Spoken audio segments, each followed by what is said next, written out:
présence des personnalités les plus éminentes du département, le préfet, monsieur l'Allemand. L'Allemand. Le préfet s'appelle l'Allemand. Non mais ça s'invente pas. Monsieur le sous-préfet, monsieur l'inspecteur d'académie, monsieur l'inspecteur primaire, le maire entouré des membres du conseil municipal, les édiles de nombreuses communes de la région, tous les maîtres du département, une foule nombreuse et recueillie, pardi, fut inauguré le monument en l'honneur des personnels de l'instruction publique morts pour la France. Mort pour la France. Mort pour la France. Pauvre Marc. Pauvre Esther.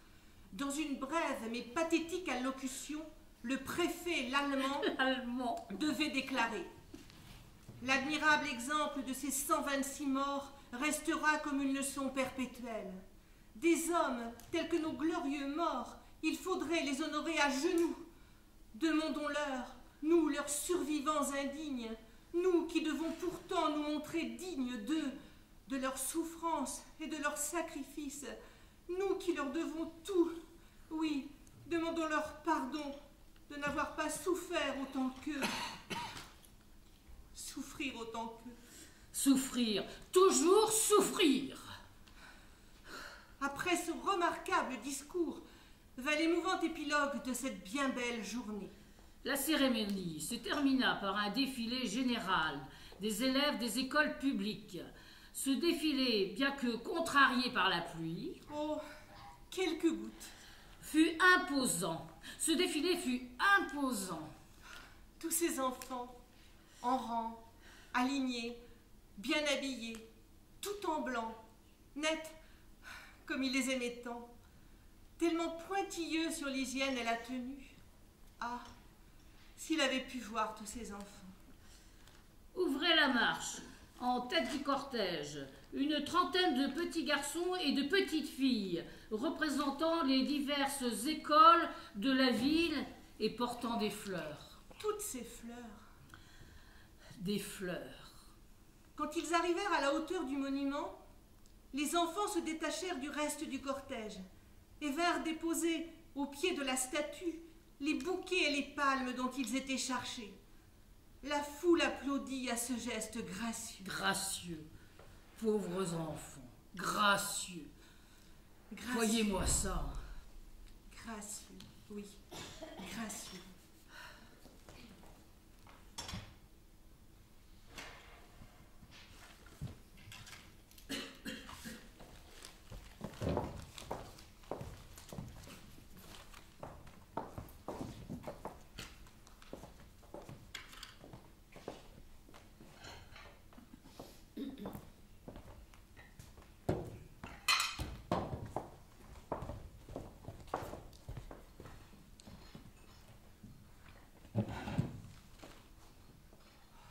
Bien failli tout gâcher.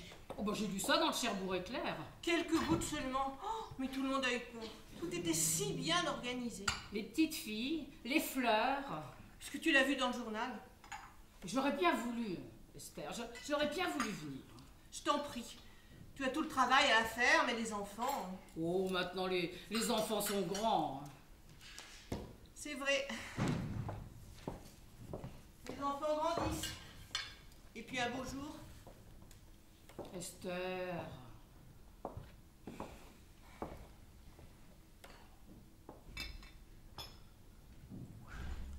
Tout de même, ça lui en fait 3 à Marc. 3 en tout. 3. Oui, 3 plaques. 3 inscriptions si tu préfères. Depuis dimanche, il est sur le monument de Saint-Lô avec tous les autres instituteurs du département. Et puis bien sûr dans la cour de sa première école, à Montebourg, avec son collègue le Normand qui faisait des grands, qui est mort un peu avant lui, à Verdun lui aussi. Ce sont les maîtres actuels qui se sont cotisés. Un beau geste de leur part. Ils ont imposé la plaque tout près du préau.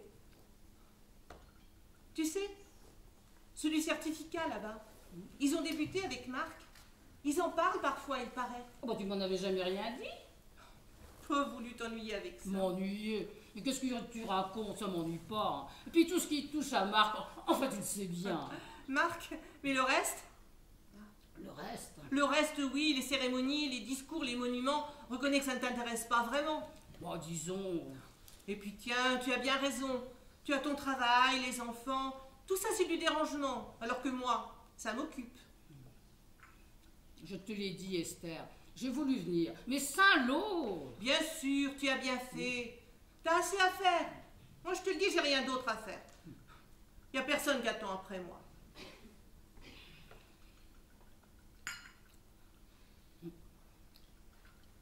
Mais tu nous as. Tu viens quand tu veux à la maison. Tout le monde sera bien content de te voir. Peut-être. Mais je suis plus bien courageuse. C'est un bout, et j'ai plus mes jambes de 20 ans. Allons, tu trottes comme un lapin. Et puis chez toi, c'est la jeunesse. Ils n'ont pas besoin d'une vieillerie comme moi. Faut laisser la jeunesse avec la jeunesse. Je suis là. On aura bien le temps de causer ensemble. Bon, il y a à faire, c'est sûr, mais pas tant qu'on n'ait pas le temps de parler. Et puis s'il le faut, tu me donneras un peu la main. Je suis plus bonne à grand-chose. En tout cas, pour la pâtisserie, faut pas t'en compter. Un malheureux savoir. Moi, j'ai toujours préféré le savoir. C'est plus léger. Auguste et Simon, eux, ils n'aiment que le 4 quarts. Résultat, je ne fais plus jamais rien d'autre. C'est plutôt étouffe chrétien, bourratif. Alors que le savoir. Aux grandes sorties, Marc en remportait toujours un à la pension à Valogne. Ah, son savoir, c'était sacré. C'est vrai qu'il aimait les gâteaux. Le savoir, surtout le savoir. Je le préparais le dimanche après-midi. Là, il n'y a pas de doute. C'est bien meilleur. Et puis maintenant, on continue à faire, comme si on avait son monde. Mais tu nous as, moi, toute la famille. Esther. Oui, tu sais, Esther, elle me parle souvent de toi. Elle serait bien contente de te voir. Elle a sa vie. Mais ça n'empêche pas. Et le petit? Il est déjà bien grand sans doute. Un beau petit gars. Dame, il a de qui tenir. Madeleine est assez jolie fille. Tu sais, comme j'ai pu là, enfin, comme... Ouais. La vie en a décidé autrement. Que veux-tu? La vie, la mort plutôt, le destin. Le destin? Mais et leur guerre, Esther, leur sacrée guerre. La guerre.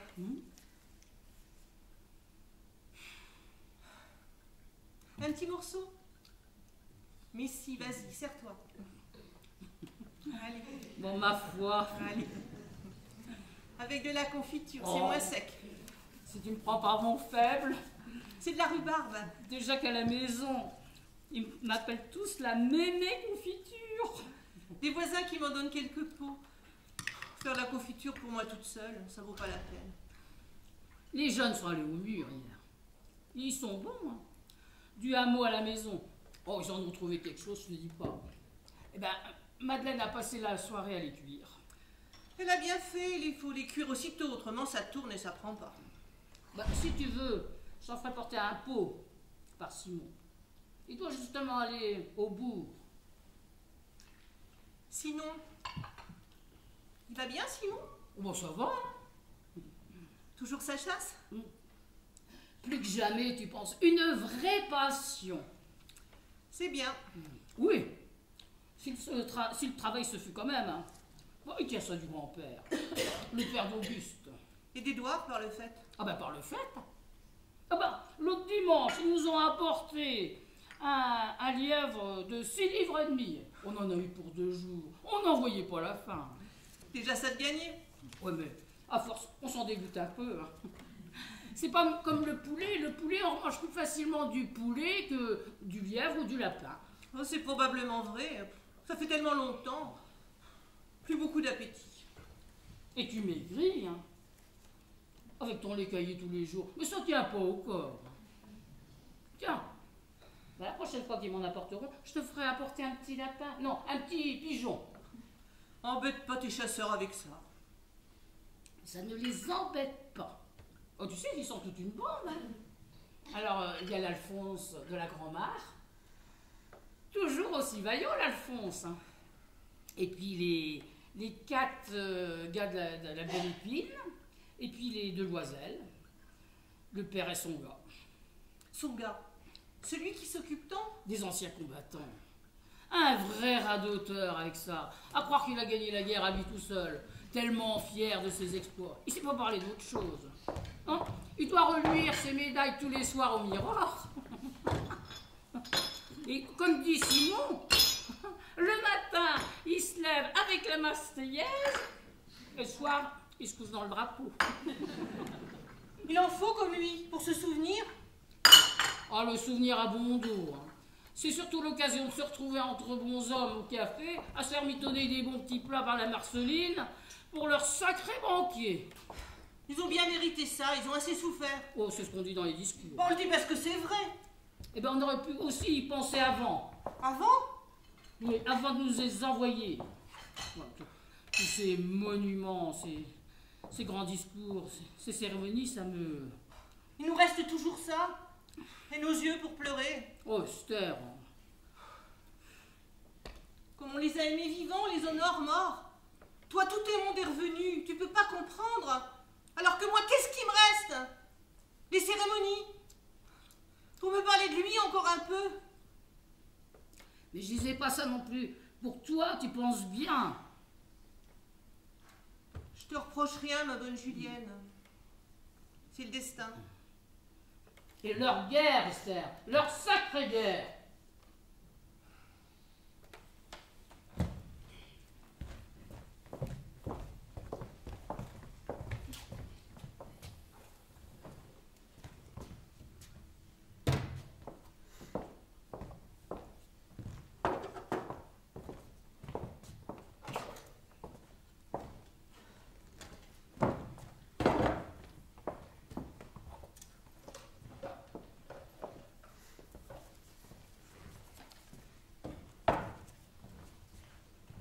Oh, mon pauvre garçon.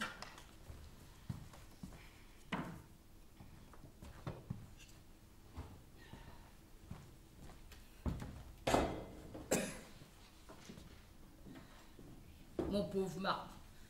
Ah, te voilà bien, là. Bien à ton avantage. Comme tous les autres, dans leur cadre, beau militaire. Ils sont partis un beau jour. Nous ont quittés, et débrouille-toi avec la ferme et les moissons. Parti, pas revenu.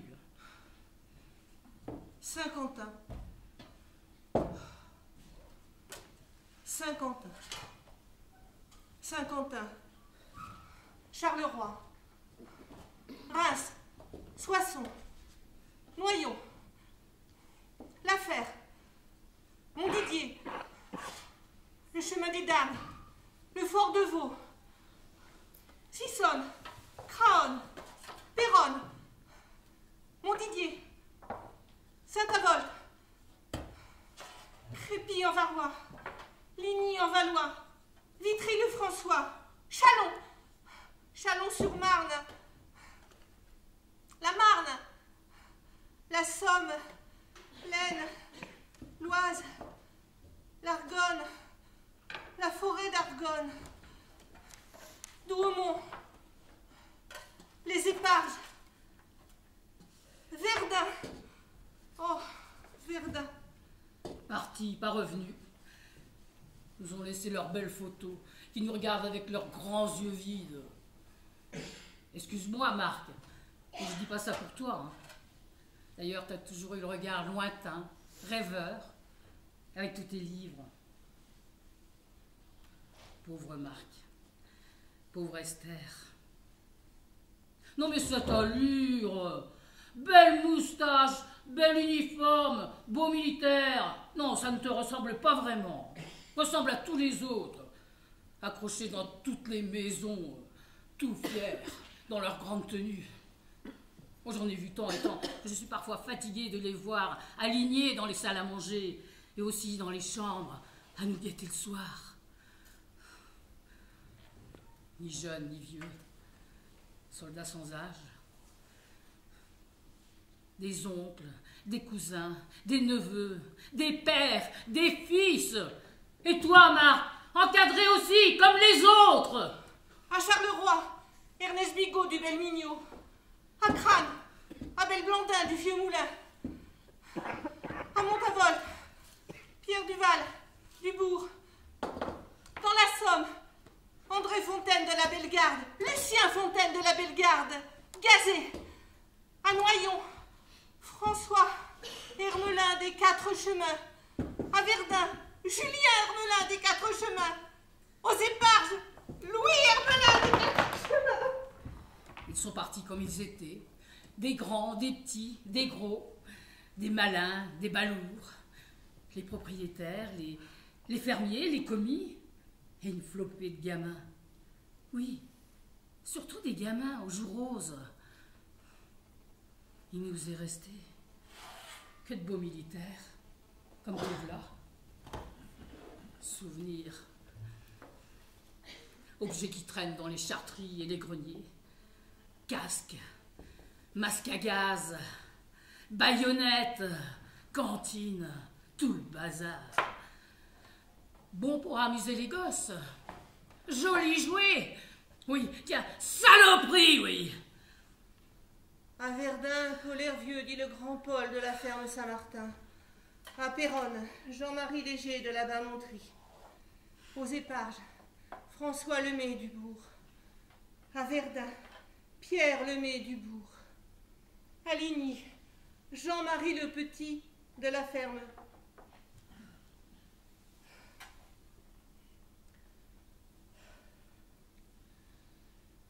À Saint-Avold, Pierre Digard du Bourg. Au chemin des Dames, Paul Vasselin, dit le petit Paul,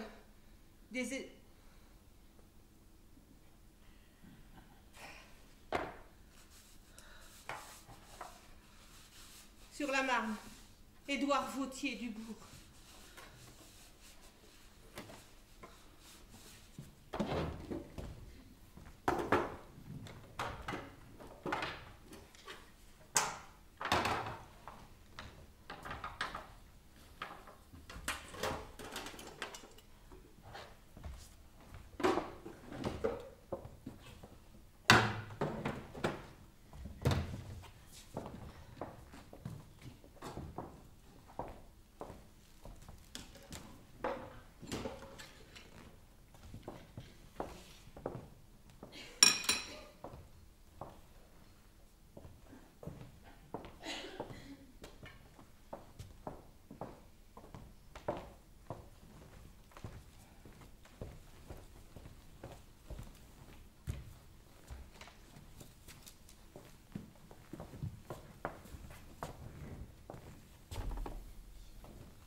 Rappelle-toi, on avait une de ces frousses quand il nous racontait le soir toutes ces histoires de gobelins sorciers qui traînaient dans les chemins et d'assassins qui rôdaient sur la lampe de la Croix-Pélin.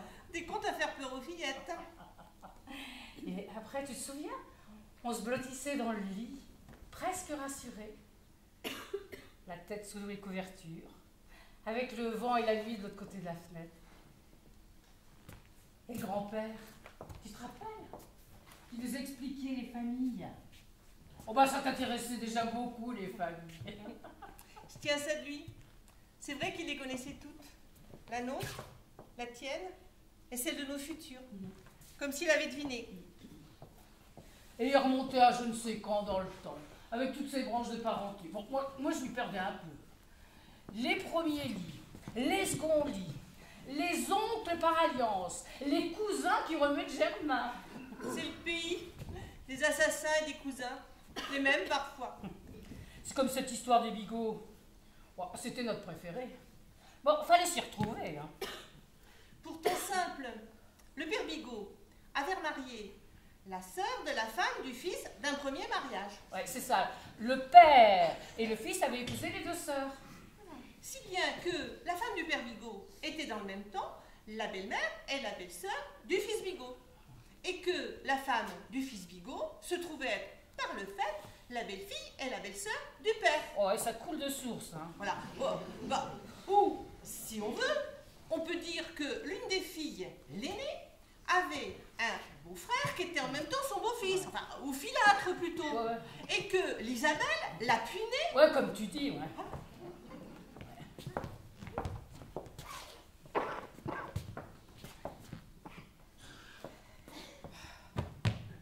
Nous aussi, toutes les deux. Ouais. Toutes les deux. On a pris les deux frères. Édouard, Auguste. Ah ben, on pouvait pas rêver plus différent, hein. Ah oui. On était deux amis. Nous voilà deux belles-sœurs. T'as l'air de regretter? Belle-sœur, c'est ordinaire. Oh, ma chère. Le prends pas mal. Simplement des amis parlent entre amis. De tout, de rien, de l'école, du curé, du grand-père, des sorciers, des gobelins et des assassins sur la croix de l'âme. Et de ton oncle Émile, qui était si gros et qui s'occupait si bien des chevaux. Et des commis. Il s'appelait comment le commis chez toi déjà? Martin. Ah, c'est ça, Martin, qui avait les oreilles mangées par les lapins et qui nous regardait grandir sournoisement, sans en perdre une miette. Pauvre Martin. Oh, pauvre. Ouais, on lui en faisait voir tout de même. Et demandait qu'à voir. Ah, c'est drôle. Il suffit qu'on en parle et on se reparle. Bon, on n'a jamais cessé de se parler. Comme des belles-sœurs. On parle du mari, des enfants. Enfin, on parlait du mari, des enfants avant. Ah, tu parles que de ça. De ça? Ben, c'est ça, dit que je radote. Esther. Ah, c'est vrai. Quand tout s'arrête, et tout ce qui reste, le radotage. Comme les vieilles, je suis une vieille radoteuse. Vieille? Oh, t'es bonne. On a le même âge. Moi, je me sens pas si. C'est pourtant toi la grand-mère. Que veux-tu? C'est la vie. La vie. La vie, non. Avant, c'était la vie. Enfin, une vie. Avec la famille, l'enfance, les communions, les mariages, les baptêmes. Bah, dis aussi les coups durs, les corvées, les fâcheries, les maladies. Un mari, un fils, Édouard et Marc. Bon. La vie, non. Je peux. Des jours qui s'écoulent, de fil en aiguille, des jours et des jours, jusqu'à ce que... Toujours aussi bon, hein.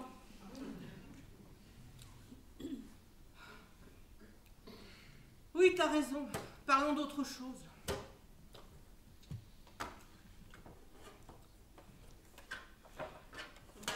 Bah, j'ai vu la fille hier. Bah, toujours aussi alerte, hein. Elle a du mérite. Oh, comme tu dis. Avec son sacré bonhomme qui dessout le poids de la journée, couché du matin au soir à cuver et ne se relève que pour aller au cul du tonneau. Elle a ses 4 gars. Bah, avec cela non plus, elle n'est pas toujours à la noce. À la noce. C'est le mot des vieux garçons. Et des rustres avec ça, tu peux m'en croire, hein. Qu'ose même pas descendre au village. Pour s'acheter une culotte, peur du monde, comme ils disent. Eh ben, c'est la fine qui y va, hein. Entre deux messes. Aux messes ouvertes, hein, parce que la fine pour les bondieuseries, c'est quelque chose. Ça console. Oui, ça meuble. Avec toutes ces vierges de toutes les tailles, sur toutes les cheminées. Et les grottes de Lourdes dans leur globe de verre. Et les chapelets, tous les crucifix. Et les Jésus-Christ. Et tous les Sacré-Cœurs sur les murs que t'en vois même plus la couleur de son papier.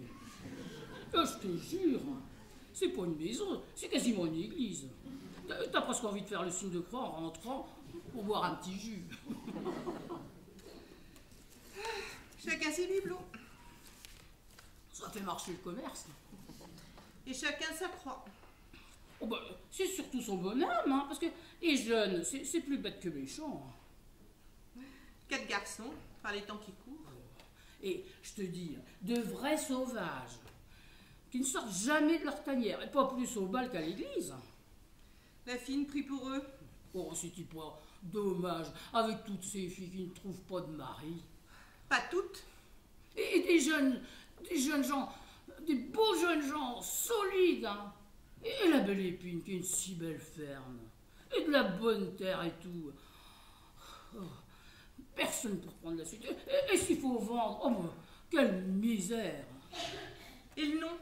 Oh, encore un qui va se perdre. Oh, c'est ma foi vrai. Puis personne pour le porter. Comme si ailleurs, avec le malheur, il n'y avait pas déjà assez de noms perdus. Des noms et des hommes. Des noms en même temps que les hommes. Partout, tout est d'ours de boulet. Même le grand-père n'y retrouverait plus ses petits. Tous ces noms connus de toujours qui meurent. On ne dira jamais assez tout le mal. À la Bellegarde, 2 frères. L'André, mort dans la Somme, et le Lucien, décédé dans son lit, mais à la suite des gaz. À la ferme Saint-Hilaire, Paul, le grand Paul, fils unique, mort à Verdun. Au hameau Saint-Martin, encore un André, encore Verdun. Aux 4 chemins, les 3 frères Hermelin, Louis, François, Julien, tués à 6 mois d'intervalle. Aux Guérande, Paul, le petit Paul cette fois, tombé au chemin des dames. Et l'Édouard Lemay, les frères Vautier, Pierre Digard, tous ceux du bourg. Et au vieux moulin. Ouais. Oui, oui. Et encore, je ne cite que les noms des familles dont les noms vont se perdre faute d'autres garçons. Ailleurs, par bonheur dans le malheur, il est resté un frère. Ou comme chez nous, un cousin. Simon. Oui, Simon. Bon, allez. C'est pas le tout. Mais j'ai ma soupe. Et tu sais comme c'est long.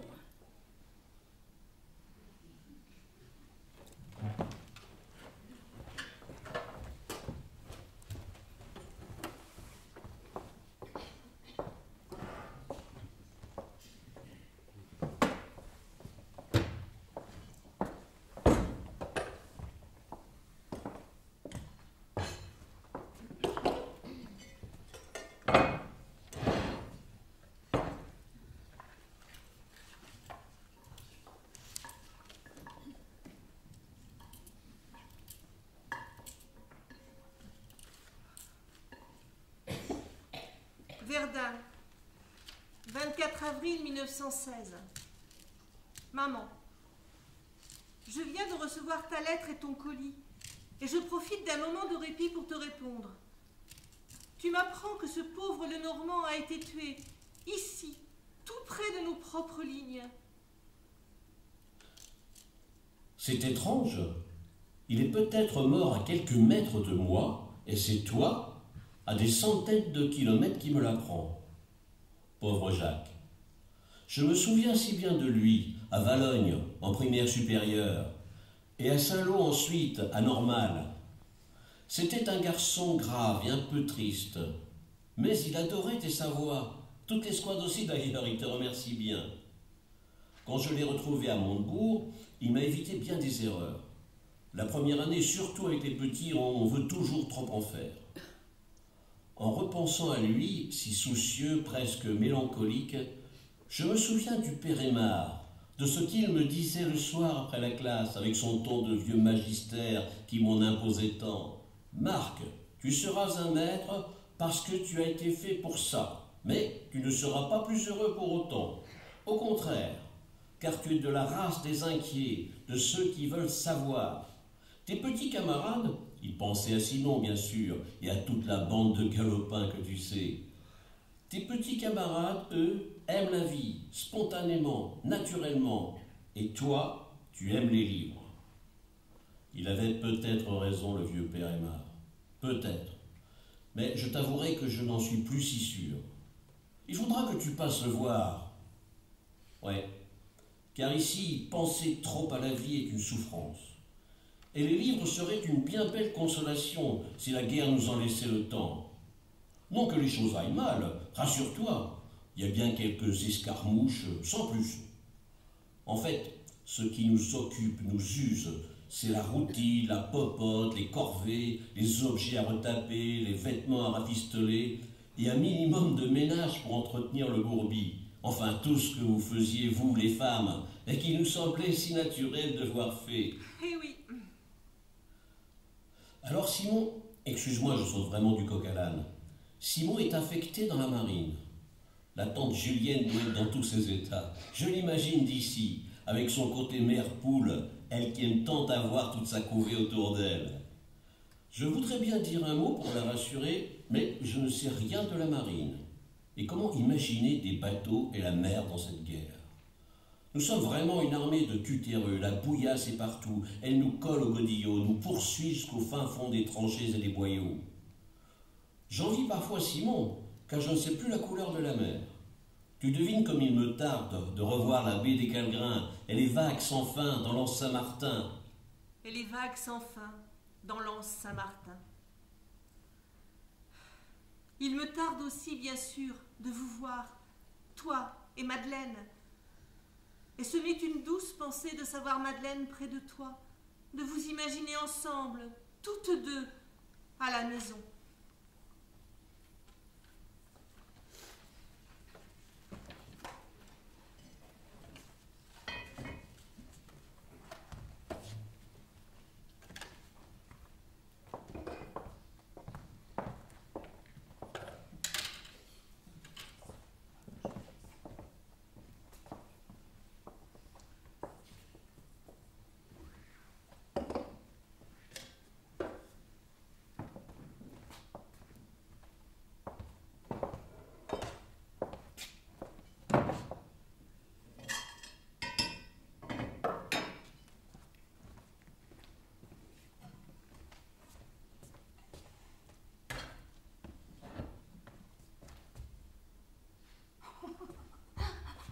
Je t'attendais plus.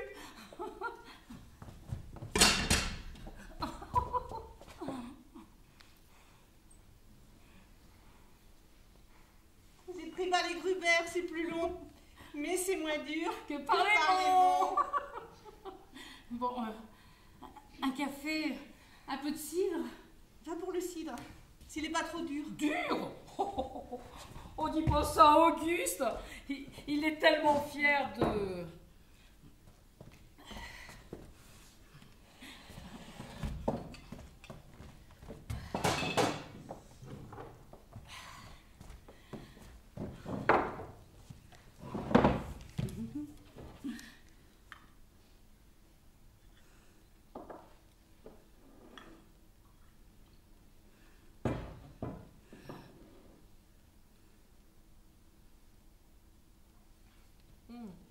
Il est bon.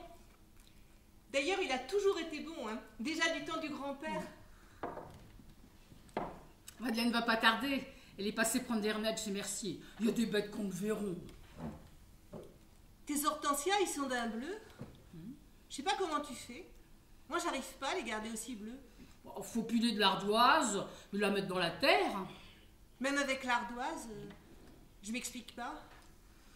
Et Simon finit sa tournée. C'était son tour. Pauvre père Aymar, si brutalement. Une embolie, enfin un caillou dans le cerveau ou quelque chose d'approchant. Ça prévient pas? Pourtant, Hein? Pourtant Simon me le disait. C'est comme si chacun s'en doutait. Quand il arrive dans les fermes pour prévenir, tout le monde lui dit « Ah, c'est le père Aymar ». Eh bien, ils le savent avant même que Simon ait seulement prononcé un mot. Il avait plus trop de santé non plus. Oui, mais c'est vrai pour tout le monde. Je veux dire, à chaque fois, c'est la même chose. Pas besoin de parler, les gens savent toujours qu'il vient de mourir. Et il faut bien partir à son heure. Enfin, en temps normal. C'est ce qui se passe. Oh, sur la fin aussi, il buvait son petit coup. Un peu trop souvent. Il n'avait pas le tempérament. Pas tant de plaisir. L'enterrement, jeudi à 10h. Sans curé, comme il l'a toujours souhaité. Et même au dernier moment, pas voulu en démordre. Chacun son idée, hein. Oh, le maire a demandé à ce que tous les enfants des écoles viennent. Il a fait acheter une rose pour chaque enfant. Eh bien, c'est bien de sa part. Des enfants? Des fleurs? Il y aura bien du monde, hein, tu penses. Quasiment tous les hommes du village lui sont passés entre les mains. Il en manquera. Oui. C'était son chouchou, hein, c'est vrai.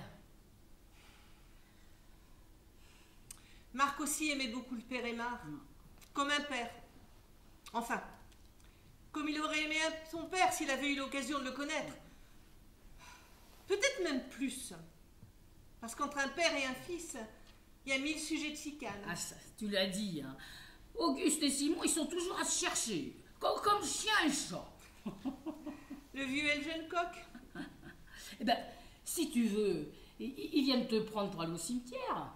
Ils attellent le Bayard et hop, ils sont chez toi. Bah, c'est 5 minutes. Hein. Dérange personne. J'irai à pied, ça me dégourdit les jambes. Ça dérange personne. Ça leur fait plaisir. Laisse, je te dis.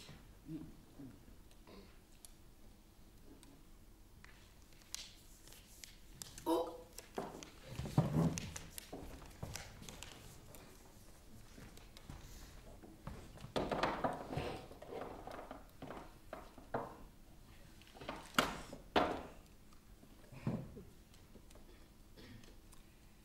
Combien de fois Marc me l'a répété?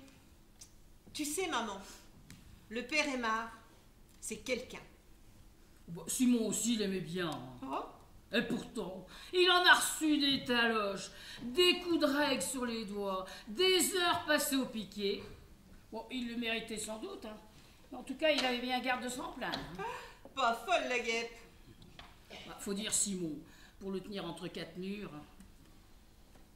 Et les leçons, tu te rappelles? Et toi aussi, tu le disputais pour les leçons. Jamais su. C'est de la faute à ton Auguste. Un peu. Un peu beaucoup. Toujours à lui répéter qu'on en savait assez pour faire un paysan ou un chasseur. Bon, surtout un chasseur. Ouais. Qu'on en savait assez pourvu qu'on distingue un plomb de 8 d'un plomb de 12 et un lièvre d'un garenne. Et que l'école, c'était fait pour faire des gablous. C'était juste. Comme son frère Édouard. Des gablous, tous des fonctionnaires. Juste. Des parasites, autant dire. Juste pour vous refaire bisquer. Eh ben, en tout cas, c'était pas bien malin de dire ça dans le gamin. Parce que cette leçon-là, il a pas été long à l'apprendre. Hein. Avec ou sans les propos d'Auguste, l'école à Simon, c'était pas son fort. Et même le catéchisme, pour lui faire retenir ses prières. Mais quelle affaire! Et bientôt, toute la nuit, j'ai passé pour qu'il se rende le Notre Père.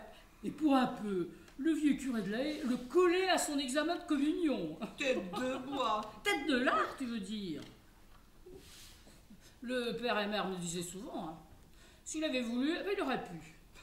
Pauvre père Aymar, avec tous ses garnements. Des petits paysans, comme mon Simon. Pour Marc, c'est le père Aymar qui a voulu, après la mort d'Édouard, qui a voulu l'envoyer aux écoles, au collège à Valognes. Sans lui, l'argent que ça me coûtait, me retrouver seule. Oh, t'as eu bien du mérite, hein.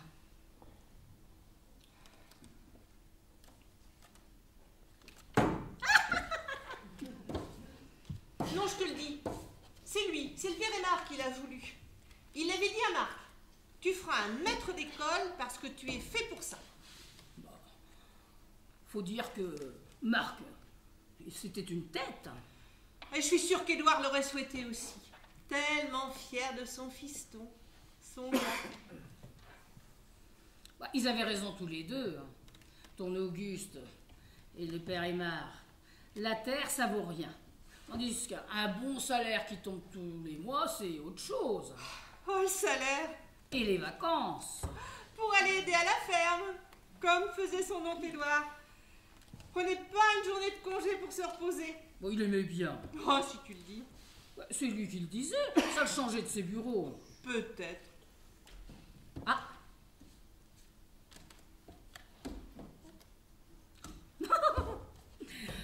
Et Édouard, c'était tout de même le frère d'Auguste, de la graine de paysan. Tu vois ça comme ça? Je le dis en bien. Édouard, fallait le voir boteler le foin.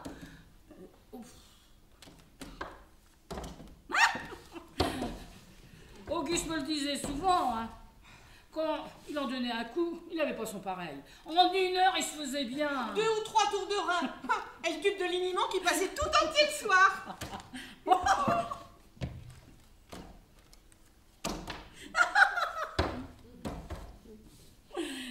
Oh, il était un peu douillé, ton Auguste.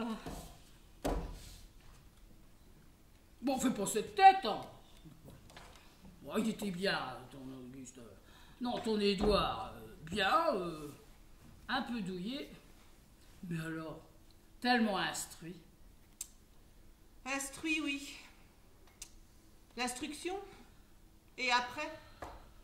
Ouais, après. Après, on les pousse à l'école, à partir, à nous quitter. Partir? Simon a raison. On est bien trop à l'étroit. C'est dans l'ordre des choses. La jeunesse avec la jeunesse, comme tu dis, Esther, et les vieux avec les vieux. C'est la vie au village, la règle inévitable. C'est peut-être pour ça que les hommes aiment tant leur guerre, pour échapper à la place qui les attend. Tenter le diable, le hasard ou le destin. Changer de place. Ils ne savent pas se faire une raison. Alors ils font des folies, la guerre, le grand jeu, commodé, une chance de mourir, une de revenir. Marc, Simon. Et toi, Auguste, tu n'es pas parti, déjà trop vieux pour le grand jeu. Alors t'es resté et maintenant te voilà pas pressé de quitter. Quitter pour aller dans les bâtiments où étaient déjà les parents et avant les parents de nos parents. Mais on va redonner un coup de jeune à tout ça. Parce que les parents, comme vieux jeu, ils se posaient un peu là. Mais c'est bien comme ça. Pour se donner un peu de temps à soi. Un peu de bon temps. Ta chasse. Oui, bien sûr, il y a encore quelques beaux lapins et quelques lièvres à tirer. Et il y aura encore bien des marais et des cailloux à retourner. Pour pêcher des étrilles et des clopoins. Et les flies sous le varech. Des flies pour la collation, craquantes et un peu salées, à déguster avec des tartines beurrées et une bolée de cidre. Et les goufigues, les bons jours, quand la mer descend jusqu'au rocher du vieux moine. Et même les très bons jours de beaux mares bleus à faire rougir au courbouillon. L'instruction? On en fait des instituteurs, ils en font des officiers. Les plus exposés.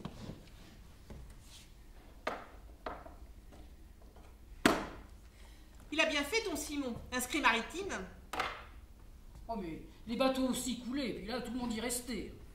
Comme ce pauvre Pérotte aux Dardanelles. Oui, il est passé l'autre jour, le vieux Pérotte. Il nous a apporté un homard. T'aurais vu les passes, une sacrée bête, je t'assure. Toujours aussi gourmande, ma bonne Julienne. Oh bon, on se refait pas. Bon, à propos, tu restes à souper? Oh, pas trop envie. Oh, tu vas quand même attendre Simon. Il a quasiment fini la tournée des fermes. Il lui restait que le vieux moulin et le hameau des Asselins. Non, il faut que je me sauve. Et Madeleine? Tu verras le petit. Elle l'a pris avec elle. Madeleine? Simon? Tu leur en veux toujours? Leur en vouloir? Moi? Pourquoi? Grand Dieu, non. Non. Marc est mort. Madeleine est belle. Simon l'a consolée. Bah, si tu le racontes comme ça. Hein. C'est dans l'ordre. La jeunesse avec la jeunesse. Tout le monde ne peut pas vivre avec le passé. Ne sois pas amère, Esther. Moi, amère? Oui, amère. Amère et injuste. Simon n'a pas, ni Madeleine, c'est arrivé, c'est tout. Bien sûr, c'est arrivé. Je ne dis pas autre chose. Ce qui arrive, arrive. C'est le destin, je le disais.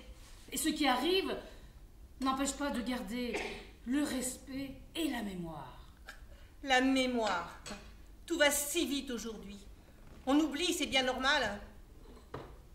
Personne n'oublie rien. On fait ce qu'on doit faire et on y pense. Et on y repense souvent. Je te remercie bien, Julienne. Et chacun pense d'abord au sien, c'est naturel. Toi, t'as tous tes enfants avec toi. Et Madeleine, maintenant, avec ce gros garçon, ça donne du souci. Ah bah tu l'as dit, du souci.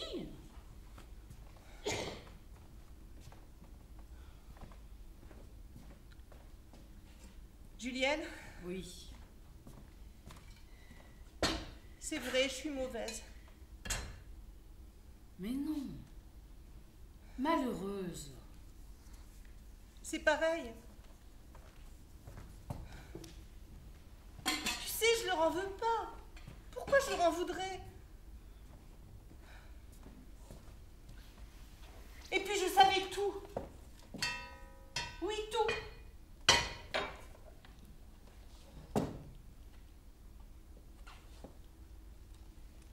Simon m'avait écrit. Et tout s'est accompli comme il l'avait pressenti.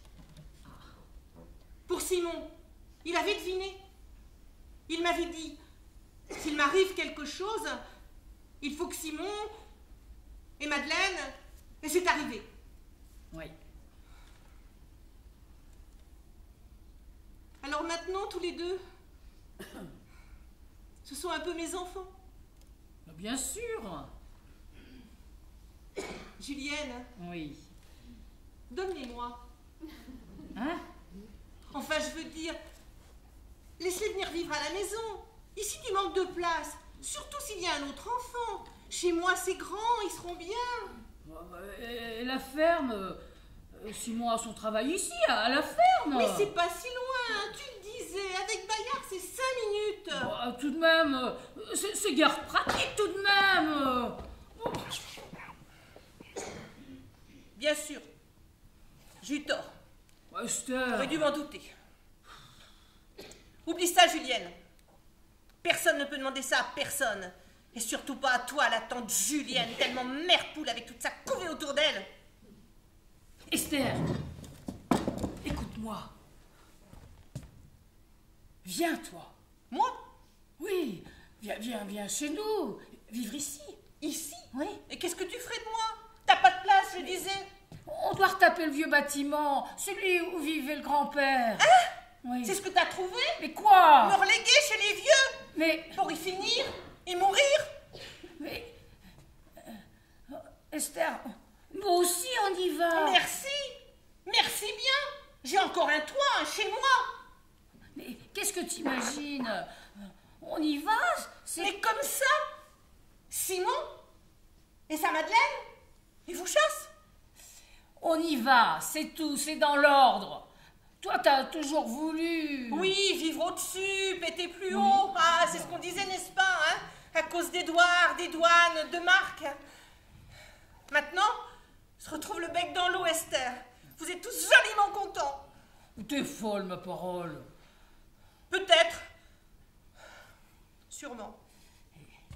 On te connaît, hein. T'as toujours aimé monter sur tes grands chevaux. Si tu le dis. Réfléchis un peu pour une fois.